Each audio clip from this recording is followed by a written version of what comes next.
Olá, graça e paz, tudo bem com você? Espero que sim.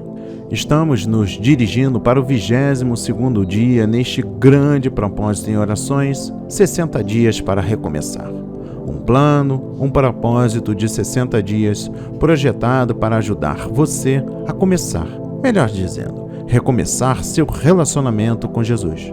Você fará 3 coisas todos os dias.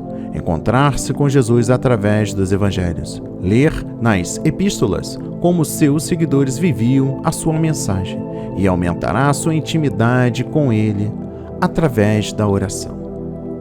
Como eu venho verbalizando todos os dias, é importante que você esteja de posse da sua Bíblia, o caderno e a caneta e faça as anotações. Assim, no seu momento de intimidade com o Senhor, antes de orar, você terá aquela oportunidade de refletir em suas atitudes e ações e apresentar ao Senhor as correções necessárias para um novo recomeço. No dia de hoje eu trago a leitura no livro de Marcos, capítulo 13 e 14, e 1 de Tessalonicenses, dos capítulos 1 a 3. Com a ajuda da minha irmã Fabíola Ribeiro de São Paulo, que está me ajudando neste grande propósito diante do Senhor. Vamos para a leitura no livro de Marcos, capítulo 13. Em Marcos 13 diz assim: E saindo ele do templo, disse-lhe um dos seus discípulos: Mestre, olha que pedras e que edifícios. E respondendo Jesus disse-lhe: Vês estes grandes edifícios? Não ficará pedra sobre pedra, que não seja derribada. E assentando-se ele no Monte das Oliveiras, defronte do templo, Pedro e Tiago e João e André lhe perguntaram em particular: Dize-nos quando serão essas coisas e que sinal haverá quando todas elas estiverem para se cumprir. E Jesus respondendo-lhes começou a dizer: Olhai que ninguém vos engane, porque muitos virão em meu nome, dizendo eu sou o Cristo, e enganarão a muitos. E quando ouvirdes de guerras e de rumores de guerras, não vos perturbeis, porque assim deve acontecer, mas ainda não será o fim, porque se levantará nação contra nação e reino contra reino, e haverá terremotos em diversos lugares, e haverá fomes. Isso será o princípio de dores. Mas olhai por vós mesmos, porque vos entregarão aos concílios e às sinagogas. Sereis açoitados e sereis apresentados ante presidentes e reis por amor de mim, para lhes servir de testemunho. Mas importa que o evangelho seja primeiramente pregado entre todas as gentes.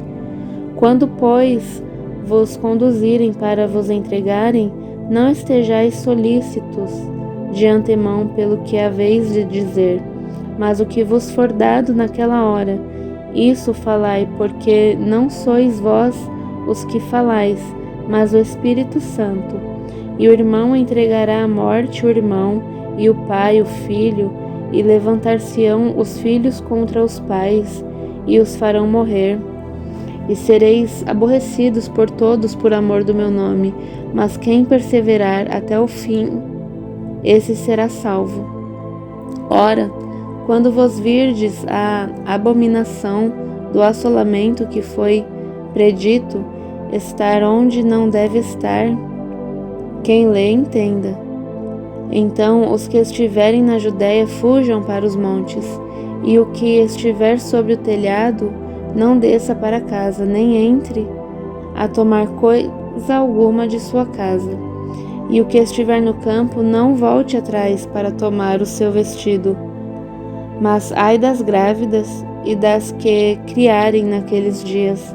Orai, pois, para que a vossa fugida não suceda no inverno, porque naqueles dias haverá uma aflição tal, qual nunca houve desde o princípio da criação que Deus criou até agora, nem jamais haverá. E se o Senhor não abreviasse aqueles dias, nenhuma carne se salvaria, mas por causa dos escolhidos que escolheu, abreviou aqueles dias. E então, se alguém vos disser, eis aqui o Cristo, ou ei-lo ali, não acrediteis, porque se levantarão falsos cristos e falsos profetas, e farão sinais e prodígios para enganarem, se for possível, até os escolhidos. Mas vós vede, eis que de antemão vos tenho dito tudo. Ora, naqueles dias, depois daquela aflição, o sol se escurecerá e a lua não dará a luz, e as estrelas cairão do céu, e as forças que estão no céu serão abaladas. E então verão vir o Filho do Homem nas nuvens, com grande poder e glória. E ele enviará os seus anjos, e ajuntará os seus escolhidos desde os quatro ventos, da extremidade da terra até a extremidade do céu. Aprendei, pois, a parábola da figueira. Quando já o seu ramo se torna tenro e brotam folhas, bem sabeis que já está próximo o verão. Assim também vós, quando virdes sucederem estas coisas, sabei que já está perto às portas. Na verdade, vos digo que não passará esta geração, sem que todas essas coisas aconteçam. Passará o céu e a terra, mas as minhas palavras não passarão. Mas daquele dia e hora ninguém sabe, nem os anjos que estão no céu, nem o Filho, senão o Pai. Olhai, vigiai e orai, porque não sabeis quando chegará o tempo. É como se um homem, partindo para fora da terra, deixasse a sua casa e desse autoridade aos seus servos, e a cada um a sua obra, e mandasse ao porteiro que vigiasse: vigiai, porque não sabeis quando virá o Senhor da casa, se à tarde, se à meia-noite, se ao cantar do galo, se pela manhã, para que, vindo de improviso, não vos ache dormindo. E as coisas que vos digo-as a todos: vigiai. Amém. E graças a Deus. Perseverar até o fim. Preste atenção na mensagem no versículo 13. Nossa perseverança na fé e na lealdade a Cristo é uma condição bíblica para a salvação final. Abominação do assolamento. Preste atenção na mensagem no versículo 14. Trata-se da abominação que contamina ou polui aquilo que é santo. Primeiro, a declaração de Cristo pode referir-se profeticamente tanto à invasão de Jerusalém pelos romanos, quanto então o templo foi destruído, bem como a colocação da imagem do anticristo em Jerusalém, logo antes de Cristo voltar para julgar os ímpios. Segundo, isto é, às vezes, chamado prefiguração profética, expressão esta empregada para designar dois ou mais eventos vistos, como se fossem um só. Exemplo disso é a associação entre a primeira vinda de Cristo para pregar o Evangelho e a segunda vinda para trazer julgamento, ambos prefigurados em Isaías capítulo 11, versículos 1 a 4. Da mesma maneira, o derramamento do Espírito e o grande e terrível dia do Senhor estão associados entre si e referidos como um só evento. Cristo aqui descreve a destruição iminente de Jerusalém como prefiguração da grande tribulação que ocorre no fim dos tempos. Se à tarde, se à meia-noite, se ao cantar o galo, se pela manhã. Preste atenção na mensagem no versículo 35. Cristo afirma que a sua volta para buscar os seus santos pode ocorrer em 4 ocasiões possíveis. Isso mostra que a sua volta para os salvos pode se dar a qualquer momento. A ênfase aqui está na ocasião repentina e secreta da primeira fase da vinda de Cristo, isto é, o derramamento dos fiéis, que os tirará da terra. Sua vinda será inesperada e iminente. Por isso, todos os salvos devem sempre vigiar e ser fiéis. Vamos para a leitura no livro de Marcos, capítulo 14. Em Marcos 14 diz assim: E dali a 2 dias era a Páscoa, e a festa dos pães asmos, e os principais dos sacerdotes e os escribas buscavam como o prenderiam com dolo e o matariam. Mas eles diziam: não na festa, para que porventura se não faça alvoroço entre o povo. E estando ele em Betânia, assentado à mesa, em casa de Simão, o leproso, veio uma mulher que trazia um vaso de alabastro, com unguento de nardo puro, de muito preço, e quebrando o vaso, lhe derramou sobre a cabeça. E alguns houve que em si mesmos se indignaram e disseram: para que se fez este desperdício de unguento? Porque podia vender-se por mais de 300 dinheiros e dá-lo aos pobres, e bramavam contra ela. Jesus, porém, disse: deixai-a, para que a molestais? Ela fez-me boa obra, porque sempre tendes os pobres convosco, e podeis fazer-lhes bem, quando quiserdes, mas a mim nem sempre me tendes. Esta fez o que podia, antecipou-se a ungir o meu corpo para a sepultura. Em verdade vos digo que, em todas as partes do mundo onde este evangelho for pregado, também o que ela fez será contado para sua memória. E Judas Iscariotes, um dos 12, foi ter com os principais dos sacerdotes para lhe entregar. E eles, ouvindo-o, folgaram e prometeram dar-lhe dinheiro, e buscava como o entregaria em ocasião oportuna. E no primeiro dia dos pães asmos, quando sacrificavam a Páscoa, disseram-lhe os discípulos: aonde queres que vamos fazer os preparativos para comer a Páscoa? E enviou 2 dos seus discípulos e disse-lhes: ide à cidade, e um homem que leva um cântaro d'água vos encontrará, segue-o, e onde quer que entrar, dizei ao senhor da casa: o mestre diz, onde está o aposento em que hei de comer a Páscoa com os meus discípulos?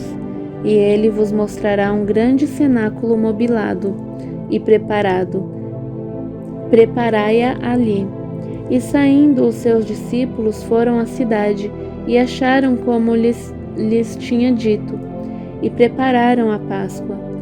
E chegada a tarde, foi com os 12, e quando estavam assentados a comer, disse Jesus: em verdade vos digo que um de vós que come comigo há de trair-me. E eles começaram a entristecer-se e a dizer-lhe, um após outro: porventura sou eu, Senhor? E outro: porventura sou eu, Senhor? Mas ele, respondendo, disse-lhes: é um dos 12, que mete comigo a mão no prato.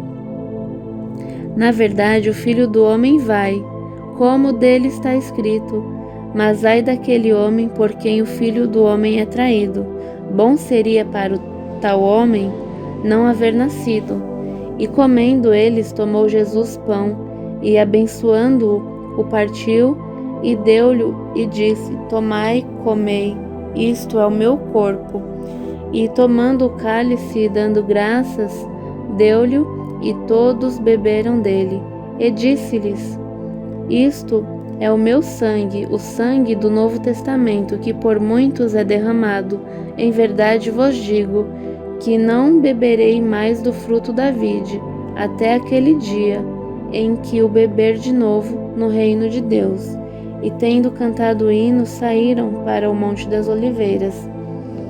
E disse-lhes Jesus: todos vós esta noite vos escandalizareis em mim, porque escrito está: ferirei o pastor e as ovelhas se dispersarão.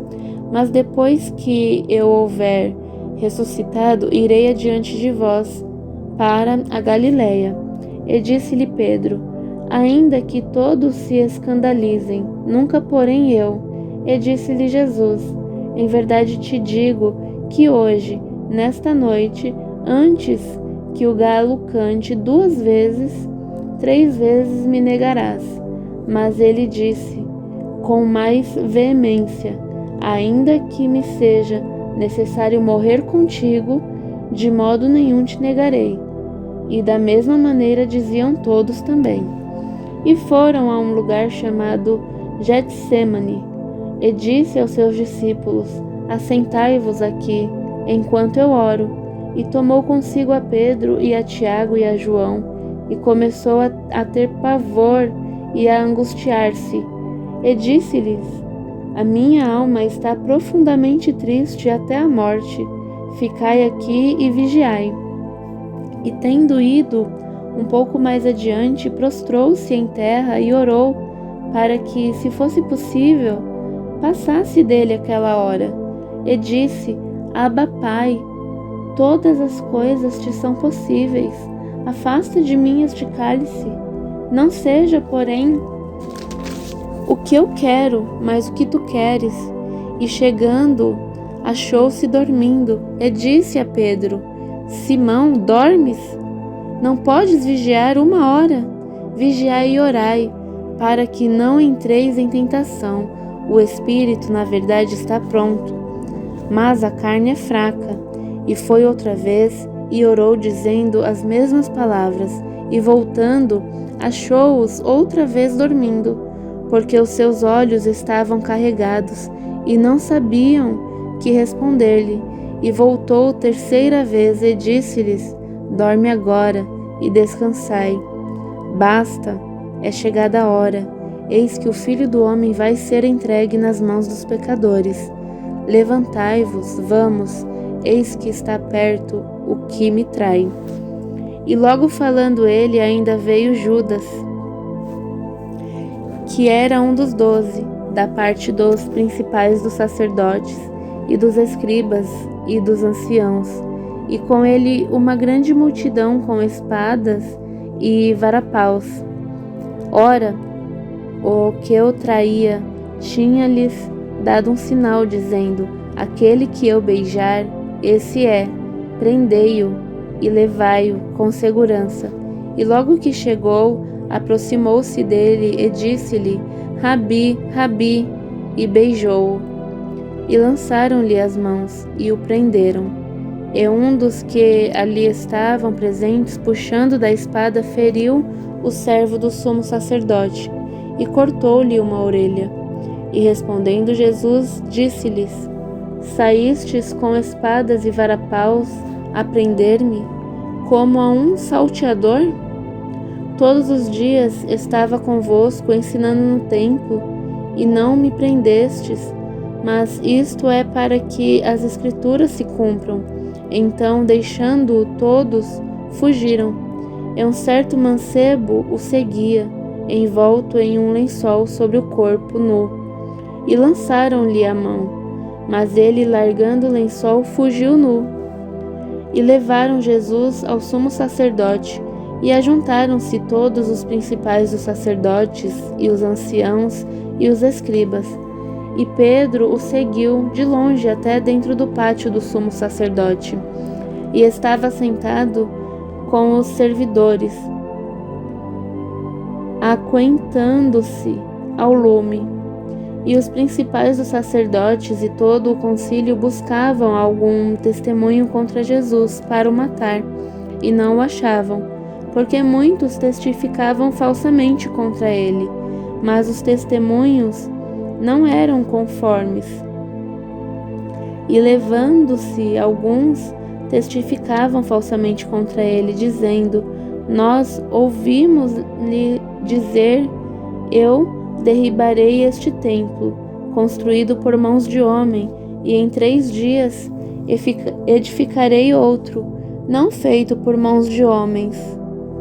E nem assim o seu testemunho era conforme. E levantando-se o sumo sacerdote no sinédrio, perguntou a Jesus, dizendo: nada respondes? Que testificam estes contra ti? Mas ele calou-se e nada respondeu. O sumo sacerdote lhe tomou a perguntar e disse-lhe: és tu o Cristo, filho do Deus bendito? E Jesus disse-lhe: eu o sou, e vereis o Filho do Homem assentado à direita do poder de Deus, e vindo sobre as nuvens do céu. E o sumo sacerdote, rasgando os seus vestidos, disse: Para que necessitamos de mais testemunhas? Vós ouvistes a blasfêmia. Que vos parece? E todos o consideraram culpado de morte. E alguns começaram a cuspir nele, e a cobrir-lhe o rosto, e a dar-lhe punhaladas, e a dizer-lhe: Profetiza. E os servidores davam-lhe bofetadas. E estando Pedro embaixo do átrio, chegou uma das criadas do sumo sacerdote, e vendo a Pedro que se estava aquentando, olhou para ele e disse: Tu também estavas com Jesus Nazareno. Mas ele negou-o, dizendo: Não o conheço, nem sei o que dizes. E saiu fora ao alpendre, e o galo cantou. E a criada, vendo-o outra vez, começou a dizer aos que ali estavam: Este é um dos tais. Mas ele o negou outra vez. E pouco depois, os que ali estavam disseram outra vez a Pedro: Verdadeiramente tu és um deles, porque és também galileu. E ele começou a imprecar e a jurar: Não conheço este homem de quem falais. E o galo cantou segunda vez. E Pedro lembrou-se da palavra que Jesus lhe tinha dito: Antes que o galo cantasse 2 vezes, 3 vezes me negarás tu. E retirando-se dali, chorou. Amém. E graças a Deus. Evangelho. Preste atenção na mensagem no versículo 9. Evangelho significa boas novas. São as boas novas de que Deus proveu a salvação dos perdidos. E isto através da encarnação, morte e ressurreição de Jesus Cristo. Sempre que as boas novas são proclamadas no poder do Espírito Santo, elas, primeiro, têm a autoridade de Cristo. Segundo, revelam a justiça de Deus. Terceiro, demandam arrependimento. Quarto, convence do pecado, da justiça e do juízo. Quinto, originam fé. Sexto, trazem salvação, vida e o dom do Espírito Santo. Sétimo, libertam do domínio do pecado e de Satanás. Oitavo, trazem esperança, paz e imortalidade. Nono, advertem sobre o juízo. E 10º, trazem condenação e morte eterna quando rejeitadas. Não haver nascido. Preste atenção na mensagem no versículo 21. Jesus sempre julga e avalia a vida de uma perspectiva espiritual e eterna. Ele afirma que seria melhor a pessoa nunca ter nascido do que entrar neste mundo e não aceitar Ele, o senhorio de Jesus, como seu Salvador e Senhor, e por conseguinte, padecer eternamente no inferno. Sangue do Novo Testamento. Preste atenção na mensagem no versículo 24. Cristo derramou o seu sangue em nosso favor para prover o perdão dos nossos pecados e a salvação. A sua morte na cruz estabeleceu um novo concerto entre Deus Pai e todos quanto recebem a seu Filho Jesus Cristo como Senhor e Salvador. Aqueles que se arrependem dos seus pecados e se voltam para Deus mediante a fé em Cristo serão perdoados. Libertos do poder de Satanás, receberão nova vida espiritual, serão feitos filhos de Deus, serão batizados no Espírito Santo e terão acesso a Deus em todos os momentos para receberem misericórdia, graça, força e ajuda. Getsemane, enquanto eu oro. Preste atenção na mensagem no versículo 32. As medidas aqui tomadas por Jesus nos oferecem um exemplo de que o crente deve fazer em tempos de grande angústia ou pesar. Primeiro, voltar-se para Deus em oração. Segundo, buscar o apoio dos amigos. Terceiro, afirmar de coração que Deus é Pai. Terceiro, afirmar de coração que Deus é o Pai Celestial que cuida de nós. Quarto, confiar em Deus e entregar-se à sua vontade. Vigiar 1 hora. Preste atenção na mensagem no versículo 37. Pedro e os demais apóstolos negligenciaram a única coisa que poderia livrá-los do fracasso na hora da provação: vigilância constante e oração. Nossa vida cristã fracassará com certeza se não orarmos. Deixando-o, todos fugiram. Preste atenção na mensagem no versículo 50.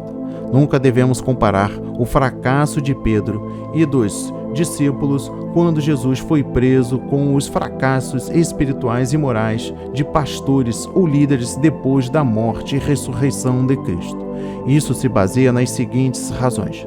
Primeiro, Pedro e os discípulos, na ocasião do seu fracasso, ainda não pertenciam ao novo concerto, que só entrou em vigor quando Cristo derramou o seu sangue na cruz.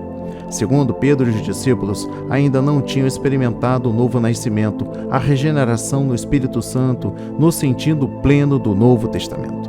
O Espírito Santo lhes foi concedido com a sua presença santificadora habitando neles a partir do dia da ressurreição de Cristo, quando então ele assoprou sobre eles e disse-lhes: recebi o Espírito Santo. O fracasso dos discípulos foi mais um ato da fraqueza do que da iniquidade. Terceiro, quando Pedro e os outros discípulos abandonaram a Cristo, não tinham a vantagem de quem está consciente do significado moral da morte expiatória de Cristo na cruz. Nem tinham o suporte da fé inspirada pela sua ressurreição dentre os mortos. Noutras palavras, esse trecho bíblico não deve ser usado como justificativa para restaurar ao ministério um líder que, por causa dos seus próprios pecados e relaxamento moral, deliberadamente repudiou na sua vida particular e espiritual as qualificações necessárias para o ministério pastoral. E por fim, o versículo 71, imprecar e ajurar. Pedro afirmou com juramento aquilo que estava dizendo e invocou contra si mesmo a maldição divina, caso suas declarações fossem falsas. Vamos para a leitura no livro de 1 de Tessalonicenses, capítulo 1. Em 1 Tessalonicenses 1, diz assim: Paulo, o Silvano e Timóteo, a igreja dos Tessalonicenses, em Deus, o Pai e nosso Senhor Jesus Cristo, graça e paz tenhais de Deus, nosso Pai, e do nosso Senhor Jesus Cristo. Sempre damos graças a Deus por vós todos, fazendo menção de vós em nossas orações, lembrando-nos sem cessar da obra da vossa fé, do trabalho, da caridade e da paciência da esperança em nosso Senhor Jesus Cristo, diante de nosso Deus e Pai, sabendo, amados irmãos, que a vossa eleição e de Deus, porque o nosso Evangelho não foi a vós somente em palavras, mas também em poder e no Espírito Santo e em muita certeza, como bem sabeis quais fomos entre vós, por amor de vós. E vós fostes feitos nossos imitadores, e do Senhor, recebendo a palavra em muita tribulação, com o gozo do Espírito Santo, de maneira que fostes exemplo para todos os fiéis da Macedônia e Acaia, porque por vós soou a palavra do Senhor, não somente na Macedônia e Acaia, mas também em todos lugares a vossa fé para com Deus se espalhou, de tal maneira que já dela não temos necessidade de falar coisa alguma, porque eles mesmos anunciam de nós qual a entrada que tivemos para convosco, e como dos ídolos vos convertestes a Deus, para servir o Deus vivo e verdadeiro, e esperar dos céus a seu Filho, a quem ressuscitou dos mortos, saber Jesus, que nos livra da ira futura. Amém e graças a Deus. No capítulo 1, destaca o versículo 4, a vossa eleição. A descrição que Paulo faz dos eleitores de Deus acha-se nos versículos 6 a 10. são os que seguem a Cristo, sofrem as tribulações com o gozo do Espírito Santo e se tornam exemplos de fé e retidão para o próximo. Deixaram o pecado, servem a Deus e esperam a segunda vinda do Filho de Deus. A doutrina que alguns defendem, de que se alguém confessar Cristo como Salvador, será salvo, independentemente do seu modo de viver. Isto é, de se arrepender, aceitar Cristo como Senhor, perseverar na fé ou possuir o fruto do Espírito Santo. Não se acha em parte alguma da palavra de Deus e é uma flagrante corrupção da doutrina original da salvação pregada por Cristo e pelos apóstolos. No versículo 5 destaca em poder, no Espírito Santo. A pregação apostólica do Evangelho consistia em 4 elementos essenciais. Primeiro, os apóstolos pregavam aos outros a palavra de Deus. Segundo, pregavam a palavra de Deus no poder do Espírito Santo. Esse poder resultava na convicção do pecado, na libertação da escravidão de Satanás e na operação de milagres e curas. Terceiro, a mensagem era proclamada com profunda convicção, porque tinham fé em Cristo e o Espírito Santo operando nele. Possuíam em seus corações a plena certeza da veracidade e do poder da mensagem. Quarto, aqueles que criam na mensagem obedeciam à palavra e a praticavam. Eram santos e justos diante de todos. Sem esses 4 elementos para acompanhar a proclamação do Evangelho, a plena redenção em Cristo não será experimentada nas igrejas. No versículo 10 destaca o esperar dos céus a seu Filho. A grande esperança dos crentes tessalonicenses era a vinda de Cristo, que os livraria da ira futura. Primeiro, a genuína convicção a Cristo, segundo o Novo Testamento, abrange, ponto número 1, desviar-se do pecado, e ponto número 2, voltar-se para Deus a fim de aguardar a volta do seu Filho. Esperar a volta de Cristo envolve uma expectativa contínua e estado de prontidão.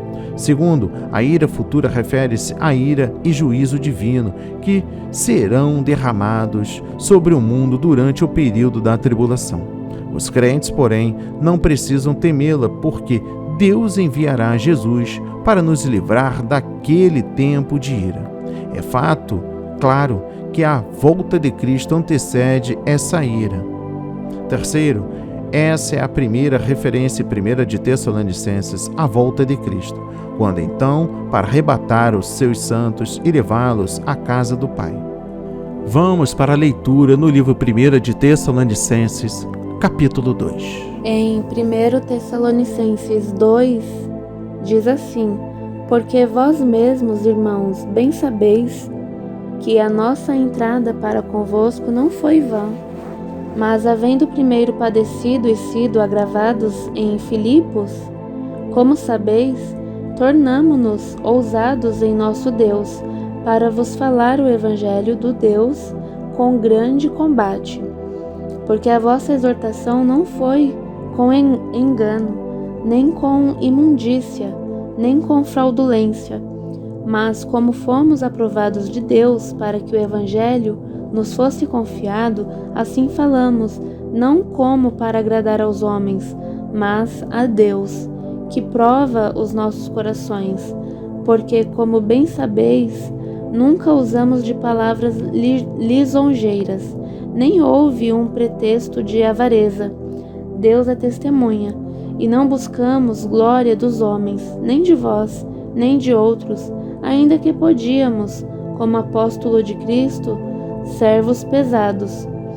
Antes, fomos brandos entre vós, como a ama que cria seus filhos. Assim nós, sendo-vos tão afeiçoados de boa vontade, quiséramos comunicar-vos não somente o Evangelho de Deus, mas ainda as nossas próprias almas. Portanto, nós éreis muito queridos, porque bem vos lembrais, irmãos, do nosso trabalho e fadiga, pois, trabalhando noite e dia, para não sermos pesados a nenhum de vós. Vos pregamos o Evangelho de Deus.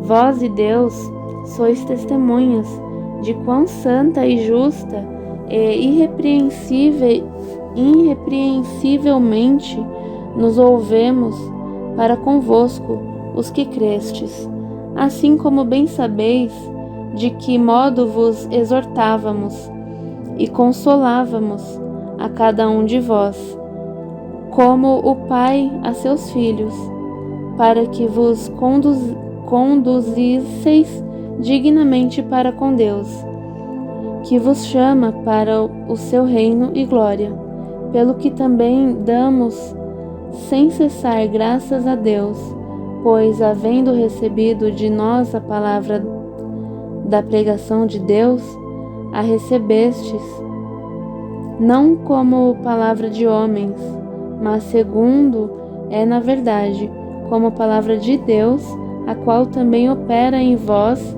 os que crestes. Porque vós, irmãos, haveis sido feitos imitadores das igrejas de Deus, que na Judéia estão em Jesus Cristo, porquanto também padecestes de vossos próprios concidadãos, o mesmo que os judeus lhes fizeram a eles, os quais também mataram o Senhor Jesus e os seus próprios profetas, e nos têm perseguido, e não agradam a Deus, e são contrários a todos os homens, e nos impedem de pregar aos gentios as palavras da salvação, a fim de encherem sempre a medida de seus pecados. Mas a ira de Deus caiu sobre eles até ao fim. Nós, porém, irmãos, sendo privados de vós por um momento de tempo, de vista, mas não do coração, tanto mais procuramos com grande desejo ver o vosso rosto, pelo que bem quisemos uma e outra vez ir ter convosco, pelo menos eu, Paulo, mas Satanás nolo impediu, porque qual é a nossa esperança ou gozo ou coroa de glória? Porventura não o sois vós também diante de nosso Senhor Jesus Cristo em sua vinda? Na verdade, vós sois a nossa glória e gozo. Amém, e graças a Deus. No capítulo 2, destaco o versículo 1. Vossa entrada para convosco. No capítulo 2, Paulo justifica a sua conduta durante o tempo em que esteve entre os Tessalonicenses. Ele havia sido caluniado e acusado de falsidade na pregação do Evangelho. No versículo 4, destaco: falamos não como para agradar aos homens. Todo pregador do Evangelho enfrenta a tentação de agradar aos homens, isto é, procurar a aceitação e aprovação e a glória da parte dos outros, pregando somente aquilo que não ofendem a ninguém. Primeiro, ceder a essa tentação pode resultar em tolerância ao pecado e mornidão da igreja. Pode significar também a linguagem de bajulação cujo emprego visa a obtenção de ofertas financeiras, ganhos materiais, cargos políticos ou aplausos. Se isso ocorrer, danos irreparáveis serão causados à retidão e integridade da Igreja de Cristo. Por essa razão é essencial que nosso objetivo na pregação seja procurar sempre a aprovação de Deus. No versículo 7, destaco como a ama cria seus filhos. Paulo e seus auxiliares oferecem um exemplo de atitude espiritual que todos os missionários, evangelistas e pastores devem adotar ao pregar o Evangelho. Primeiro, como missionários, agiam como a mãe que tem crianças pequenas. Isso dá a entender que, com grandes sacrifícios, faziam um esforço especial para nutrir e proteger os novos convertidos e prover suas necessidades espirituais. Segundo, sua brandura subentende que não se portavam como pessoas importantes ou superiores. Terceiro, os missionários tinham tanto anseio e amor aos Tessalonicenses que estavam dispostos a consumir a sua própria vida por eles. Quarto, dedicavam-lhes longas horas, até ao ponto de grande fadiga, a fim de lhes dar o Evangelho. Quinto, viviam de modo justo e irrepreensível diante dos Tessalonicenses, exortando-os e corrigindo-os, como faria qualquer bom pai. No versículo 10 destaco: justa e irrepreensivelmente nos ouvemos.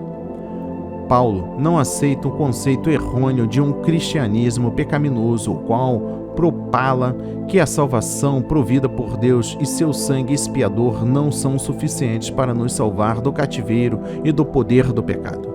Essa doutrina antibíblica afirma que todos os cristãos devem pressupor que pecarão contra Deus todos os dias, por palavras e obras no decurso de toda a sua vida, refutando a doutrina supra. Primeiro, Paulo afirma, no tocante à sua própria conduta entre os Tessalonicenses, que ele se comportara santa, justa e irrepreensivelmente. Segundo, Paulo conclamou tanto a igreja quanto o próprio Deus como testemunhas de que a graça suficiente de Deus em Cristo o capacitara a purificar-se de toda a imundícia da carne e do espírito, aperfeiçoando a santificação no temor de Deus. No versículo 16 destaca: a ira de Deus caiu sobre eles. Paulo censura os judeus que se opõem ao Evangelho e fala da ira de Deus que já paira sobre eles.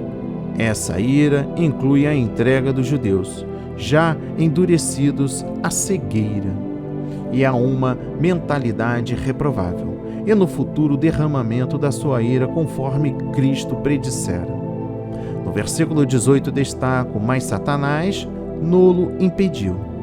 Os esforços missionários de Paulo foram, às vezes, frustrados por Satanás.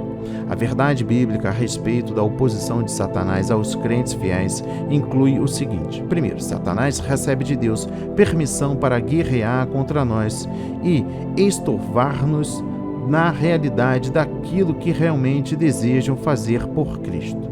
Segundo, o poder de Satanás está sujeito, porém, à soberania divina. Deus pode suplantar as atividades de Satanás e mudá-las em benefício do reino de Deus. Terceiro, a atividade de Satanás pode ser vencida mediante as orações dos santos, o sangue do Cordeiro, a palavra do nosso testemunho e o nosso leal amor a Deus.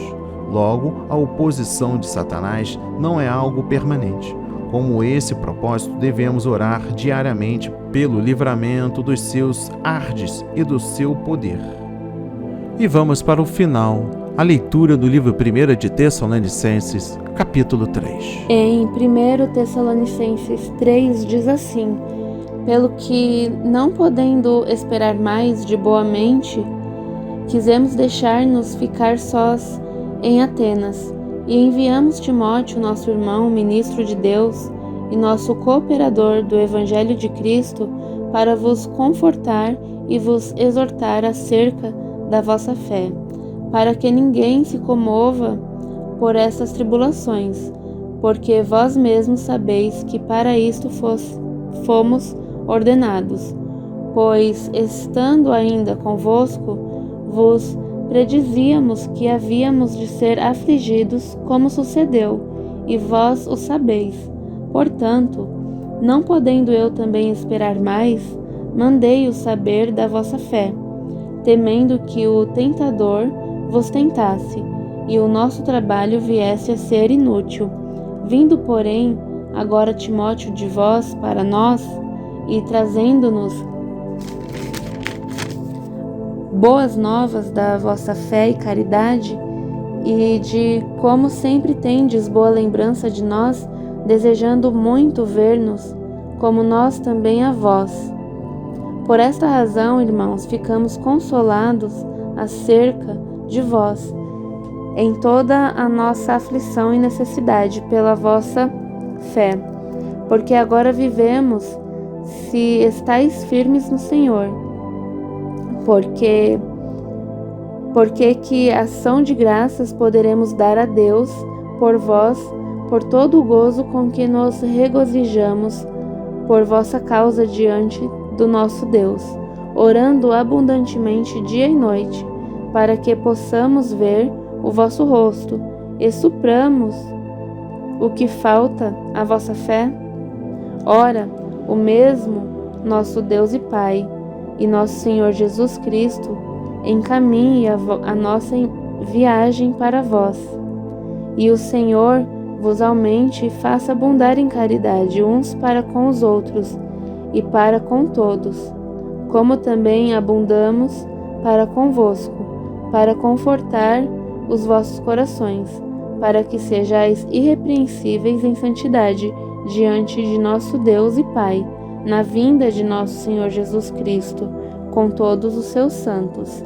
Amém, e graças a Deus. No capítulo 3, destaco tribulações. Os seguidores de Cristo não devem considerar a tribulação, a perseguição e a aflição coisas estranhas à vida cristã. Primeiro, os crentes verdadeiros que rejeitam as características prevalecentes no meio onde vivem sofrerão tribulação. Segundo, essas tribulações não devem ser identificadas como derramamento da ira de Deus sobre os ímpios nos tempos do fim. No versículo 5 destaco: o tentador vos tentasse. Esta é a segunda vez que Paulo se refere nesta epístola às atividades de Satanás. Paulo acreditava firmemente em Satanás e no mundo dos espíritos malignos, da mesma forma que Jesus Cristo. Hoje em dia, muitos já não acreditam no Satanás pessoal. Igrejas há em que ele não é mencionado diretamente nem confrontado. O diabo nos tenta acreditar que ele já não é um inimigo real que aprisiona as pessoas e que já não precisamos expulsar os espíritos malignos, conforme fazia Jesus e os crentes do Novo Testamento. Muitas igrejas não sentem necessidade de enfrentar Satanás diretamente com o poder do reino de Cristo. No versículo 13 destaco: irrepreensíveis em santidade na vinda de nosso Senhor. Paulo frequentemente orava pensando na volta de Cristo. Considerava que seria uma tragédia se, na volta do Senhor, alguns da igreja fossem surpreendidos, vivendo em pecado ou indiferentes. Jesus salientou esse mesmo interesse. À luz da volta de Cristo, o padrão bíblico é estarmos irrepreensíveis em santidade. Devemos ser sincera e totalmente dedicados ao Senhor e separados de tudo quanto o ofende. O termo "com todos os seus santos" se refere aos crentes fiéis que já morreram e que agora estão com o Senhor no céu. A palavra de hoje foi semeada para corações quebrantados para a honra e a glória do Senhor. Aproveite este momento para rever as suas anotações, colocar em prática aquilo que Deus tocou no seu coração. É um momento também de entregar sua vida a Jesus. Este é um momento que vamos nos conectar ao reino de Deus. Pai amado, bendito, perdoa as nossas ofensas como também nós perdoamos as pessoas que nos ofenderam. Senhor, lava-me com seu sangue e perdoa-me pelos meus erros, pecados e transgressões. Te peço para vasculhar meu interior e procurar por qualquer pecado ou falta que tenha te ofendido. Este é o momento que você tem para se entregar a Deus em oração, pelos erros, pecados, ofensas, traições, orgulho, soberba, arrogância, perseguição, mentiras, calúnias. Jesus, confesso a Ti o meu pecado, meu Pai. Senhor, decido perdoar qualquer um que tenha me ofendido. Decido não levar em consideração qualquer ofensa ou retaliar aquele ou aquela pessoa que me ofendeu. Jesus, agradeço por sua misericórdia, por sua graça. Eu andarei em amor, assim como o Senhor me instruiu. Em nome de Jesus, louvado seja o Senhor, seu santo nome. Amém e graças a Deus.